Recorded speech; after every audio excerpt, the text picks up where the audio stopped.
ओम श्री परमात्मने नमः। भजन किसका करें? पार्ट 8 ने। एक बार भगवान राम ने सभा बुलाई। एक बार रघुनाथ बोलाए, गुरु द्विजपुरवासी सब आए। बैठे गुर मुनि अरो द्विज सज्जन, बोले वचन भक्त भव भंजन।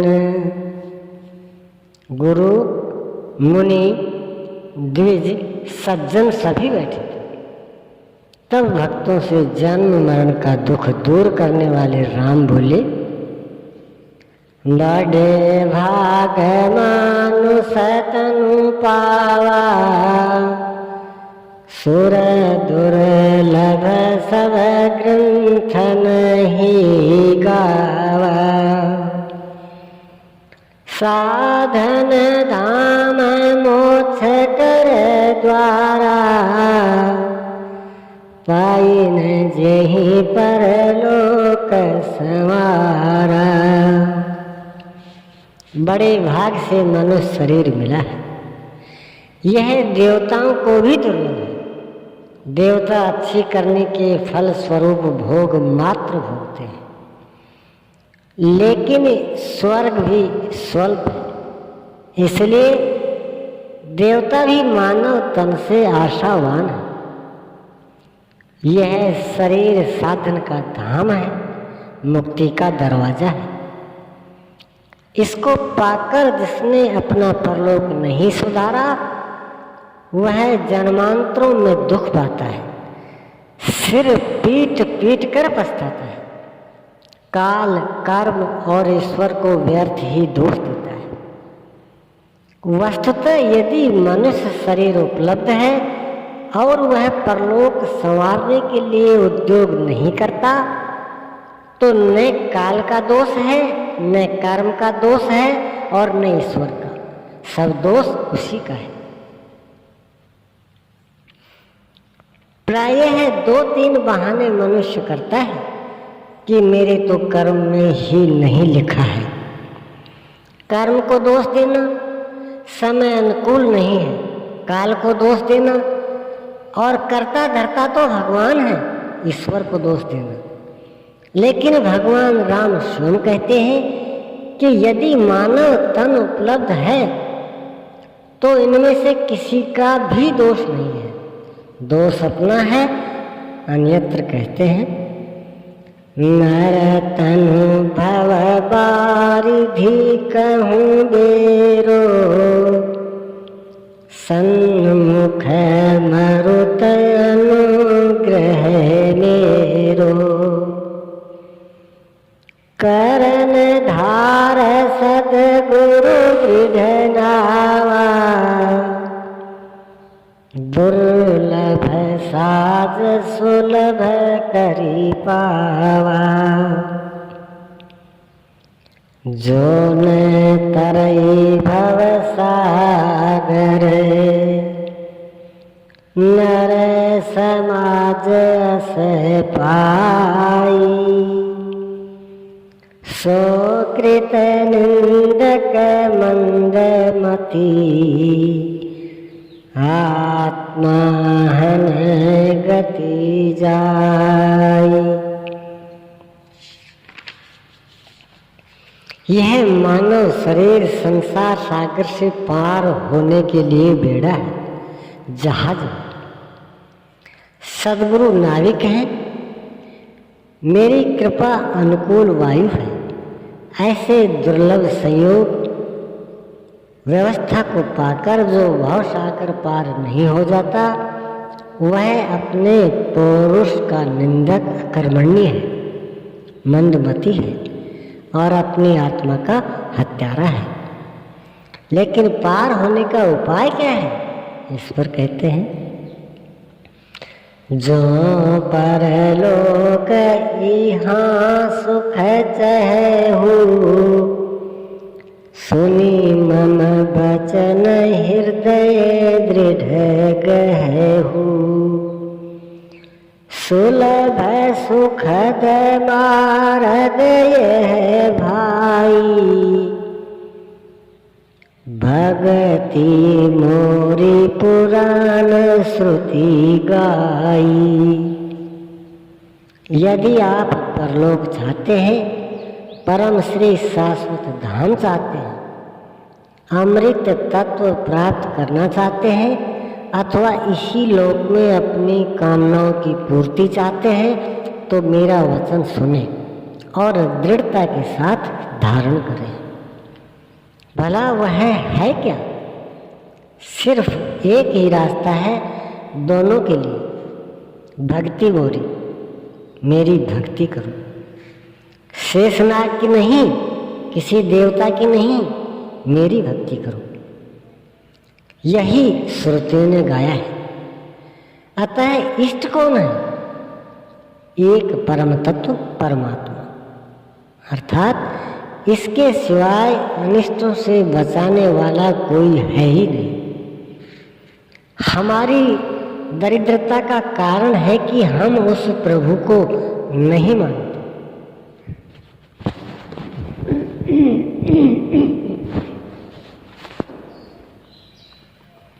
राम का नाम लेते ही प्राय सब चौंक जाते हैं कि कौन राम? मानसकार ने राम का परिचय दिया।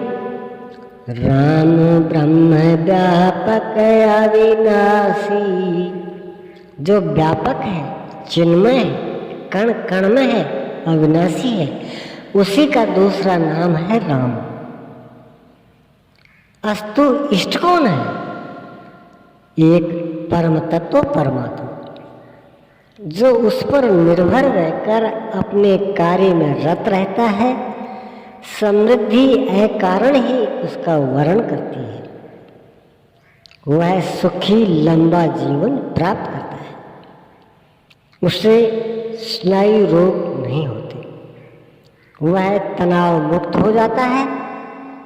भले आप संसार में फंसे क्यों न हो, परलोक एवं परम श्रेय की व्यवस्था आपके लिए सुरक्षित है। योगेश्वर श्री कृष्ण का कहना है, अर्जुन, इस निष्काम कर्म में उस परमात्मा में जो निष्ठा के साथ लग भर जाता है, अभी कुछ किया नहीं, केवल लगा है, तब भी अर्जुन उस पुरुष का कभी विनाश नहीं होता। इस पथ में आरंभ का कभी भी नाश नहीं होता। आपने भली प्रकार बीजारोपण कर लिया तो यह परम श्रेय तक पहुंचा कर ही छोड़ता है। कामनाएं सिर्फ बाधा भर डालती हैं, सत्य के अनुष्ठान को नष्ट नहीं कर पाती। अतः मानस के अनुसार एक परम तत्व परमात्मा ही इष्ट है। देवताओं और देवी ये भ्रांतियां हैं। मानस के अनुसार एक भी स्थल ऐसा नहीं है जहां इनकी पूजा का विधान हो और न पूजने वालों को ही सफलता मिली हो। लेकिन दुर्भाग्य की बात है कि यह हमें विरासत में मिली है और हम इसकी लकीर पीटते जा रहे हैं। दुख है कि विरक्त महात्मा भी उसी विरासत में पाई हुई लकीर को पीट रहे हैं।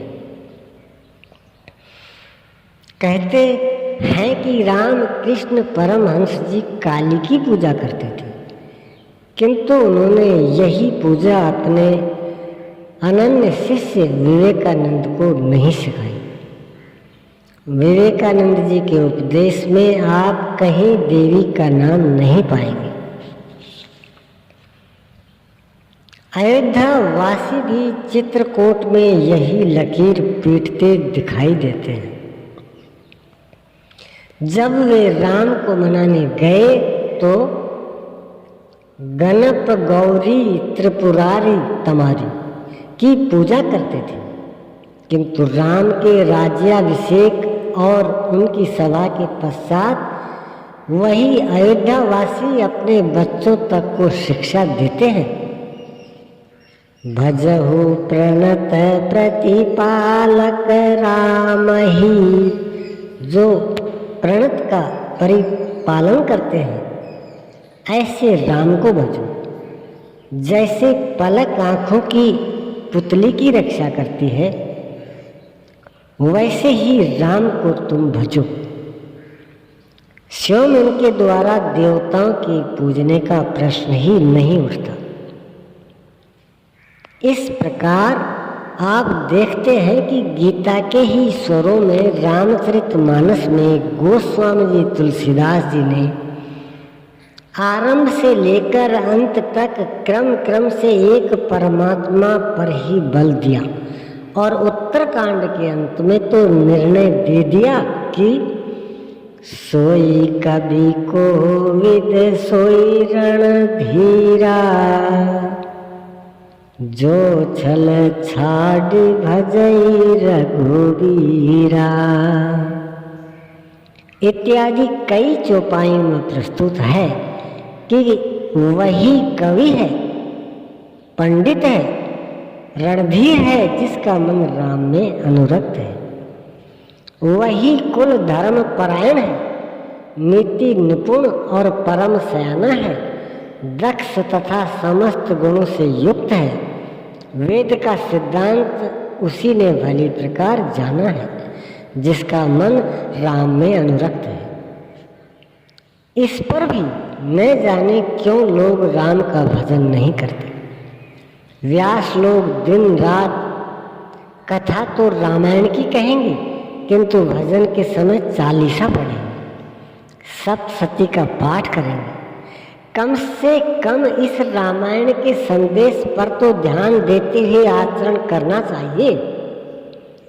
अब तक नहीं कर पाए तो समझें और जनता को समझाने का प्रयास करें।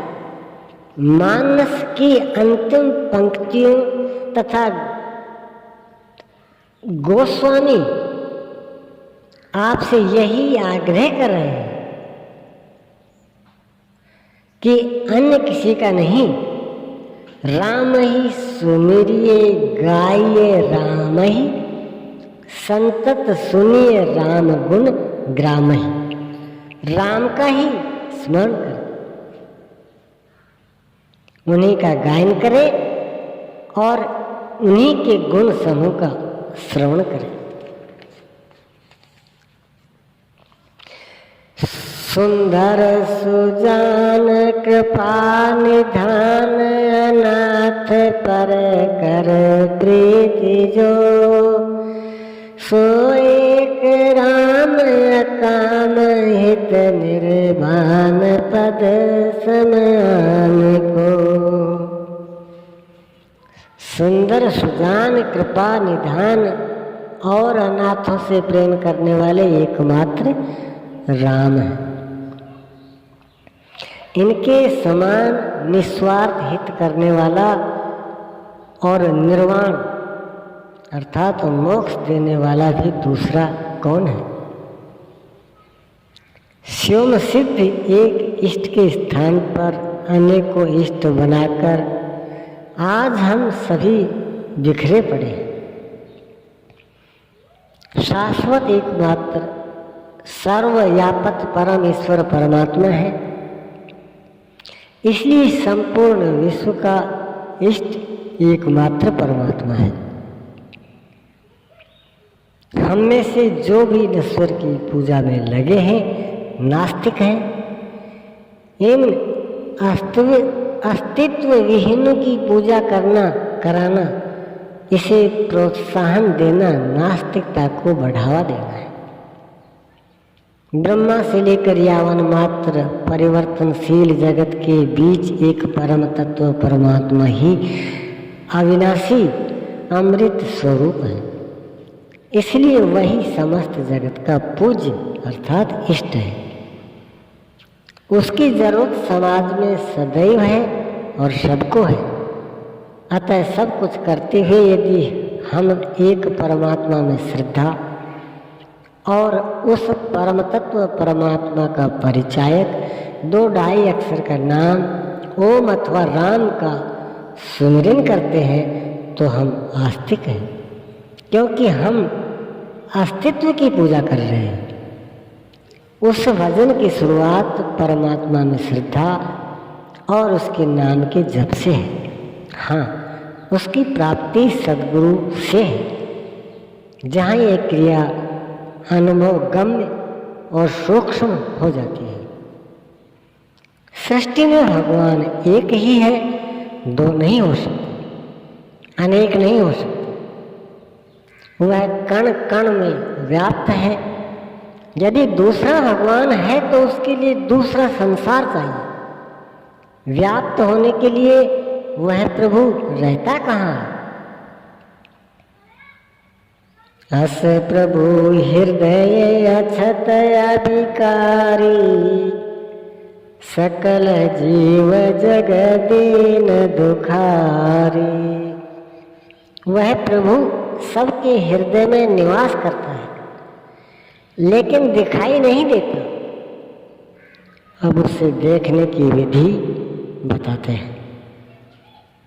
नाम निरूपण नाम जतन ते, सोई प्रगटत जिमि मोल रतन ते। पहले नाम का निरूपण करें कि नाम है किस प्रकार, उसे जपा कैसे जाता है, श्वास में उठने वाली धुन कैसे पकड़ में आती है, उसका प्रेरक कौन है। जब समझ काम कर जाए तो उसके लिए यत्न करें, खून पसीना एक करके उस परमात्मा को विदित कर ले, वह प्रकट हो जाएगा।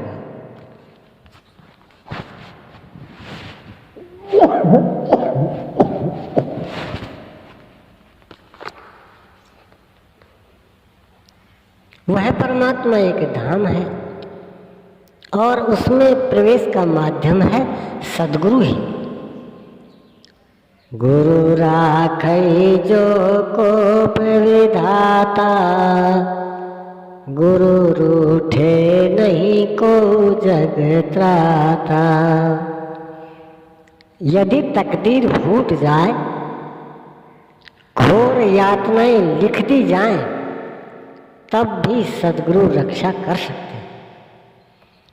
और यदि सद्गुरु ही उपलब्ध नहीं है तो भगवान नाम की कोई वस्तु पहचानने में नहीं आती।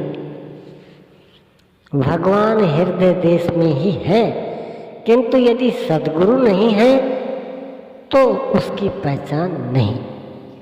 इसी प्रकार जो गुरु एकमात्र परमात्मा की उपलब्धि की क्रिया नहीं जानता, जो सत्य में प्रवेश नहीं है, जो उस क्रिया को हमारे आपके हृदय देश में जगाने में, अनुभवी जागृत देने में सक्षम नहीं है, वह सद्गुरु नहीं, कुल गुरु।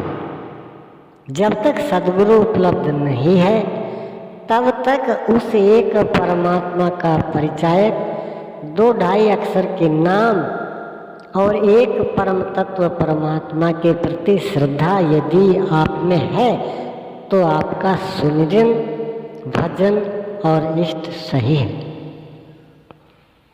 यह श्रद्धा आपके भाव का एक परमात्मा में केंद्रीयकरण, एक स्थल पर स्थिरीकरण ही आपका पुण्य और पुरुषार्थ बन जाएगा।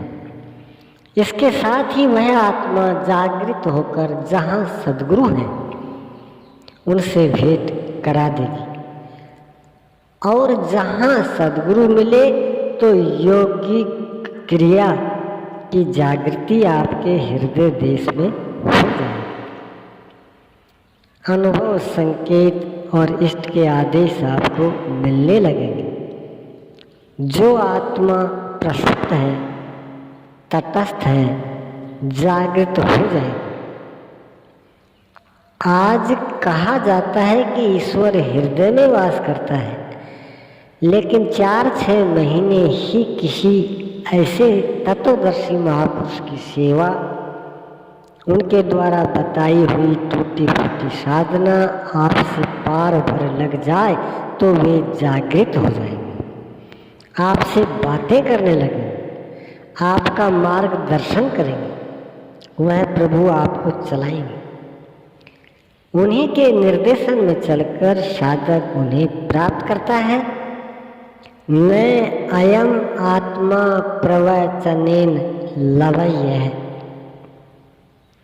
न यह आत्मा प्रवचन से प्राप्त होती है, न विशिष्ट बुद्धि से प्राप्त होती है, न बहुत सुनने समझने से प्राप्त होती है, बल्कि लाखों भावकों में से जिस किसी एक का वह वर्ण कर लेता है, जिसके हृदय से जागृत होकर उंगली पकड़कर चलाने लगता है, वही उनके निर्देशन में चलकर उसे प्राप्त करता है। और उंगली तभी पकड़ेगा जबकि एकमात्र परम तत्व परमात्मा में श्रद्धा हो और तत्वदर्शी सद्गुरु उपलब्ध हो।